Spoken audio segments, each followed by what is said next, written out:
Hello my dear student, very good morning. कैसे हैं आप सब? स्वागत है आपका हमारे यूट्यूब चैनल पर।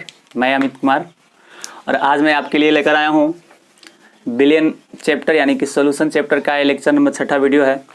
तो यदि आप हमारे 5 वीडियो नहीं देखे हैं तो आप देख लेंगे ताकि आपको बहुत ही अच्छी तरह समझ में आएगा। और यदि आप हमारे चैनल को सब्सक्राइब नहीं किए तो सब्सक्राइब कर लें और बेल आइकन को दबाना ना भूलें, क्योंकि सबसे पहले नोटिफिकेशन आप ही के पास जाएगा। ठीक है बच्चों, तो आज मैं आपको बताने वाला हूँ मोललिटी। क्या? मोललिटी, जिसको हम लोग हिंदी में मोल लता के नाम से जानते हैं। ठीक है बच्चों, तो देखा जाए मोल लता है क्या। कहता है डिफिनेशन इसका कि 1 किलोग्राम विलायक में उपस्थित कितना 1 kg। 1 किलोग्राम का मतलब क्या हुआ 1 kg। तो 1 किलोग्राम विलायक में उपस्थित विलेय के मोलों की संख्या को हम क्या कहते हैं? मोल लता कहते हैं। क्या कहते हैं बच्चों? मोल लता। ठीक है, आप इस प्रकार इसको इंग्लिश में डिफाइन कर सकते हैं कि the number of mole of the solute present in 1 kg of the solvent is called molality. यानी कहने का अर्थ हुआ कि 1 kg विलायक में जो विलेय की मोलों की संख्या रिप्रेजेंट होती है, प्रेजेंट होती है, उपस्थित होती है, उस चीज को हम क्या कहते हैं? मोल लता कहते हैं। ठीक है बच्चों, इसके पहले हमने आपको मोल लता निकालने के लिए सिखाया था और उस पर कुछ न्यूमेरिकल्स भी आपको करवाया था।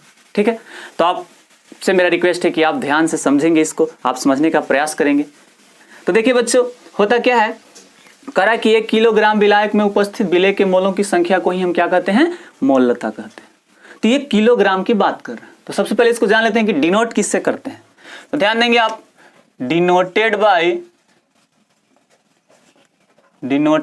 Bye a small M. इससे हम लोग किससे सूचित करते हैं? अ स्मॉल एम से। बट आपसे पूछा जाए कि मोलारिटी को किससे डिनोट किया जाता है, तो आप क्या जवाब देंगे? कैपिटल एम से। ठीक है, तो अब हमको निकालना है मोललिटी। तो यहां क्या लिखेंगे कि molality is equal to moles of solute बटा mass of solvent in kg। ये हुआ आपका मोललिटी। और यदि आपको यह मास आपका किस में होना चाहिए? kg में होना चाहिए। अब बताइए कि kg यदि है तो उसको आप ग्राम में बदल सकते हैं कि नहीं बदल सकते? बिल्कुल। तो आपको पता है कि इससे हम ये भी लिख सकते हैं कि 1 kg इज इक्वल टू 1000 ग्राम। ठीक है बच्चे, 1000 ग्राम। तो अब देखा जाए यहाँ पे कि 1000 ग्राम। अब इसको हम और इस तरह से भी इस फार्मूला को हम लिख सकते हैं। क्या हो सकता है आपका कि molality is equal to moles of solute by mass of solvent in gram. इन किस में होगा? ग्राम में होगा। और यदि यह ग्राम में होगा तो इसको हम क्या करेंगे? 1000 से गुना कर देंगे। ये निकल गया आपका फॉर्मूला। ठीक है बच्चों, इसे एक बार समझ लेते हैं। करा कि 1 किलोग्राम विलायक में उपस्थित विलेय के मोलों की संख्या को ही हम क्या कहते हैं? मोल लता कहते हैं, denoted by a small M. अब यहाँ देख रहे फॉर्मूला, आप देख रहे हैं मोललिटी इज इक्वल टू क्या है? Moles of solute by mass of solvent in kg। यानी 1 kg इज इक्वल टू 1000 ग्राम हो जाएगा आपका। तो मोललिटी आप इसको इस प्रकार से रिप्रेजेंट कर सकते हैं कि mole of solute by mass of solvent in gram. यदि ग्राम में रहेगा तो उसको 1000 से हम क्या कर देंगे? गुना कर देंगे। ठीक है, अब यहां से हम निकालते हैं क्या? यूनिट। इसका क्या निकालेंगे? यूनिट। तो यूनिट इसका निकालेंगे तो देखते हैं यूनिट क्या होगा। अब बताइए कि मोललिटी, तो मोललिटी को किससे डिनोट करेंगे? एम। फिर उसके बाद करा कि मोल ऑफ सॉल्यूट। तो मोल ऑफ सॉल्यूट यानी इसका यूनिट क्या होता है बताइए? इसका यूनिट होता है मोल, MOL। अब बट्टा मास ऑफ सॉल्वेंट। तो सॉल्वेंट यानी कि इसका मात्रा क्या होगा? kg। ठीक है, तो निकलेगा आपका यहां से कि मोल पर kg, मोल प्रति किलोग्राम। ठीक है बच्चों, तो अब इसका फटाफट से स्क्रीनशॉट कर लें।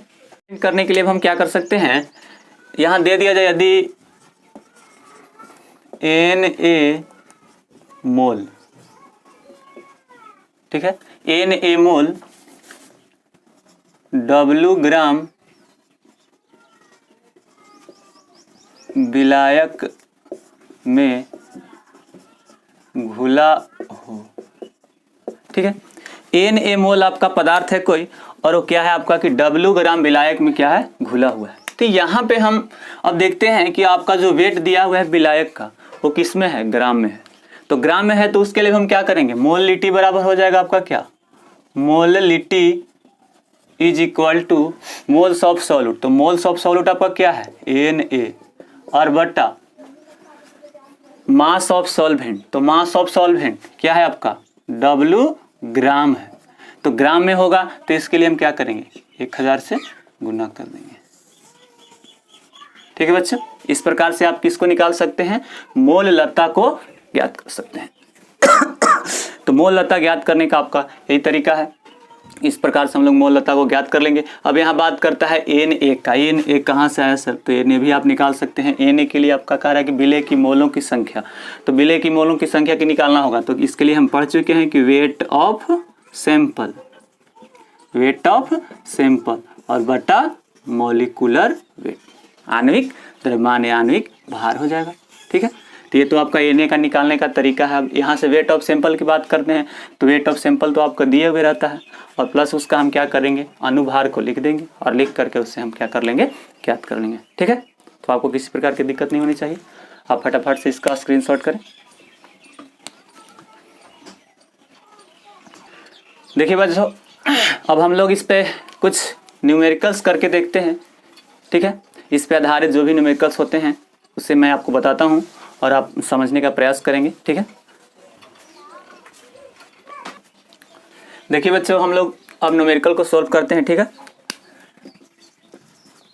सॉल्व, देखिए कहता है कि 15.87 ग्राम इथाइल एल्कोहल को 168 ग्राम जल में घोलने पर प्राप्त विलेयन की क्या ज्ञात करना है आपको, मोल लता। तो इसमें बात कर रहा है इथाइल एल्कोहल का, ठीक है।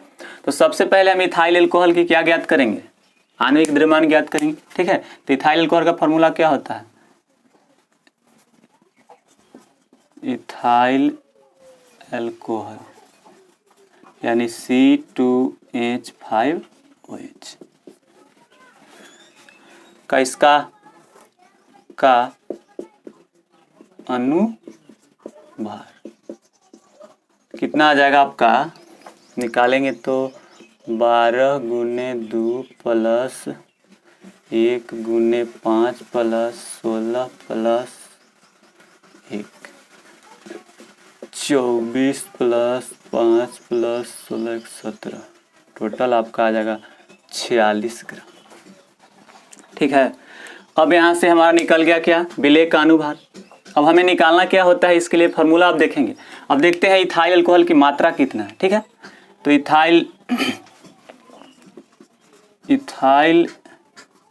एल्कोहल की मात्रा कितना है, 15.87 ग्राम।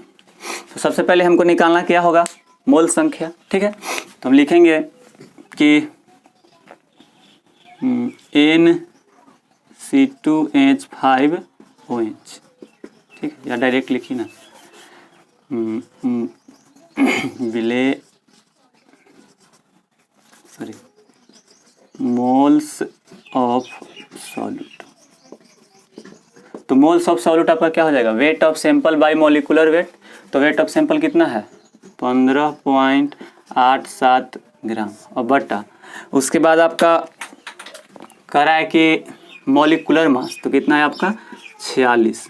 तो सोल्व करेंगे तो आ जाएगा आपका 0.345 ग्राम, ठीक है। अब हमको निकालना है, अब यहाँ देखिए विलायक की मात्रा कितना है, 168 ग्राम। तो यहाँ लिखेंगे ना कि मास ऑफ सॉल्वेंट कितना है, 168 ग्राम, ठीक है। ध्यान में रखेंगे कि आपका विलायक की मात्रा जो है किस में दिया हुआ है, ग्राम में दिया हुआ है। तो ग्राम में जब दिया हुआ रहेगा उसके लिए हमने अभी आपको एक फॉर्मूला बताया है, वो आपका क्या होता है, आप लिखेंगे यहाँ से हम कि मोलिटी इज इक्वल टू विलेय की मोल यानी कि moles of solute by mass of solvent. किसमें दिया हुआ है आपका? ग्राम में है। तो जब ग्राम में है तो क्या करते हैं, 1000 से गुना कर देते हैं। ठीक है, तो अब बैठा लेंगे आप कि m is equal to moles of solute आपका कितना है 0.345/168 इंटू 1000। ठीक है, इसको सोल्व करेंगे यहाँ से तो m आपका क्या निकलेगा, ये आपका हो जाएगा कि 345 भागा 168। इसको भाग देंगे तो आएगा आपका 2.05 मोल पर केजी। यही आपका हो गया आंसर। फिर से एक बार समझेंगे। देखिए कह रहा है कि इसमें विलेय की मात्रा, इथाइल अल्कोहल की मात्रा कितना है, इथाइल अल्कोहल की मात्रा आपका 15.87 ग्राम है। ठीक है, कह रहा है कि मोल्स ऑफ सॉल्यूट, तो मोल्स ऑफ सॉल्यूट निकालने के लिए आपको पता है कि अनुभार आपको निकालना पड़ता है, या जिसको हम लोग क्या कहते हैं, इसको शॉर्ट में लिखते हैं MW, मॉलिक्यूलर वेट इसको कहते हैं। और यहाँ से हम निकालिए मोल्स ऑफ सॉल्यूट, तो आपका आया 0.345 ग्राम। और फिर उसके बाद निकाला moles of solvent, sorry mass of solvent, तो मास ऑफ सॉल्वेंट तो आपका दिया हुआ है जल की मात्रा, यहाँ से निकालिए, फॉर्मूला बैठा दिए हम। अब यहाँ दिया हुआ था आपका किस में, ग्राम में, तो ग्राम में जब दिया हुआ रहेगा तो 1000 से गुना कर देंगे। यदि केजी में दिया हुआ रहेगा तो उसको डायरेक्ट क्या कर देंगे, सोल्व कर देंगे। तो आपका आंसर कितना आ गया 2.05 मोल प्रति केजी। आप फटाफट से इसका स्क्रीनशॉट करें, मैं आपको अगला न्यूमेरिकल बताता हूँ। देखिए हम लोग दूसरा प्रश्न देखते हैं। कह रहा है कि 2.5 ग्राम इथेनोइक एसिड के 75 ग्राम बेंजीन में बिलियन की मोल लता की क्या ज्ञात करना है, यानी कि बिलियन की मोल लता आपको ज्ञात करना है। ठीक है ना, तो यहाँ देखिए इथेनोइक एसिड की मात्रा दिए हुए कितना है, यहाँ दिया हुआ है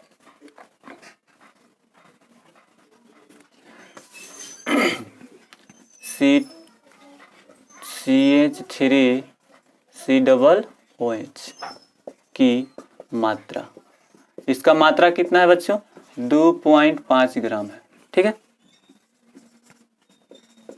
अब देखते हैं इसमें कि बेंजीन यानी विलायक द्रव्यमान, तो आपका बेंजीन की मात्रा, तो ये बेंजीन इसमें आपका क्या हो गया, विलायक हो गया, अर्थात बेंजीन का द्रव्यमान यानी कि मास कितना है आपका 75 ग्राम। ठीक है, अब यहाँ से हमको निकालना क्या है, फॉर्मूला क्या होता है कि विलेय की मोलों की संख्या बटा विलायक का द्रव्यमान। तो विलेय की मोलों की संख्या निकालना होगा, तो सबसे पहले अब यहाँ से विलेय की मोलों की संख्या निकालेंगे, लिखेंगे हम क्या कि मोल्स ऑफ सॉल्यूट, और सॉल्यूट का मतलब क्या हुआ CH3COOH, इसका निकालना है। तो निकालने के लिए हमको क्या करना होगा, निकालने के लिए इसका मोल नंबर की वेट ऑफ सैंपल। ठीक है, सबसे इसका आप मॉलिक्यूलर वेट ज्ञात कर लेंगे MW, तो MW इसका कितना हो जाएगा, MW हो जाएगा कि चलो पहले इसका हम फॉर्मूला बना देते हैं, तो लिख देंगे कि वेट ऑफ CH3COOH और बाय मॉलिक्यूलर वेट। तो बताइए कि इसका वेट कितना दिया हुआ है, वेट है आपका 2.5 ग्राम, और मॉलिक्यूलर वेट आप निकालेंगे तो कितना हो जाएगा 12 3 15 27, टोटल 60 आ जाएगा। ठीक है, तो इसको सोल्व करेंगे तो आपका आ जाएगा 0.0417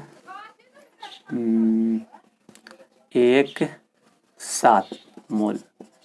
ठीक है, और अब इसका हमें निकालना क्या है, मोल लता, तो मोल लता बराबर क्या होगा, M इज इक्वल टू, हम यही ना लिखेंगे कि मोल्स ऑफ सॉल्यूट बटा मास ऑफ सॉल्वेंट। और यहाँ देखिए आपका जो है विलायक की मात्रा ग्राम में है, तो ग्राम में है तो हम क्या कर देंगे 1000 से गुना कर देंगे ना। चलिए, तो मोल्स ऑफ सॉल्यूट आपका कितना है कि 0.0417 भागा, और सॉल्वेंट की मात्रा कितना आपका है 75 ग्राम है, और गुने कितना हो जाएगा 1000 हो जाएगा। ठीक है, तो इसको आप सोल्व करेंगे तो आ जाएगा आपका 41.7 भागा 75। अब इसको आप डिवाइड करेंगे तो समथिंग आएगा आपका 0.0 0.556 मोल प्रति केजी। ये आपका क्या हो गया? ठीक है बच्चे, देखिए हमने इसमें क्या किया कि सबसे पहले विलायक का यानी विलेय की जो मात्रा थी उसको हमने लिख दिया। फिर अब बेंजीन यानी कि विलायक का, बेंजीन आपका क्या हो गया? विलायक हो गया। यानी जिसकी मात्रा कम होती है वो विलेय होता है, जिसकी मात्रा अधिक होती है वो क्या होता है? विलायक होता है। ठीक, और वहाँ से फिर हमने mass of solute moles of solute निकाला। तो मोल्स ऑफ सॉल्यूट आपको पता ही कि weight of sample bye molecular weight होता है, तो आपका इतना आ गया। फिर हमने फॉर्मूला यूज किया, ठीक है, ग्राम में यहाँ पे तो ग्राम के लिए 1000 यूज करते हैं, यदि ग्राम में नहीं होता तो इसको 1000 को हटा देते। तो यहाँ लिख देंगे moles of solute by mass of solvent गुने 1000। तो यहाँ से देखिए मोल्स ऑफ सॉल्यूट आपका इतना आया है, मास ऑफ सॉल्वेंट आपका 1000, हमने डिवाइड किया, टोटल आंसर आपका कितना आ गया? 0.056 मोल प्रति केजी। आप इसका भी फटाफट से स्क्रीनशॉट कर लेंगे। तो आप समझ गए होंगे माय डियर स्टूडेंट, ठीक है। तो और यदि आपको समझ में नहीं आ रहा हो तो आप लगातार वीडियो को देखें और आप समझने का प्रयास करें। जब आप लगातार वीडियो को देखेंगे तो आप, मुझे लगता है कि आप शायद समझ जाएंगे। और आपको समझ में नहीं आया तो आप कमेंट बॉक्स में लिख करके हमें ज़रूर बताएं कि आपको कहाँ परेशानी है। और नहीं तो हमारा व्हाट्सअप नंबर दिया हुआ है, आप वहाँ से निकाल करके आप व्हाट्सअप नंबर से आप प्रश्न को भेजें, मैं वहाँ भी आपको सॉल्व करके भेजूँगा। ये सुविधाएँ आपके लिए उपलब्ध है। Thank you so much my all dear student. फिर मिलेंगे हम आपसे अगले वीडियो में, तब तक के लिए धन्यवाद।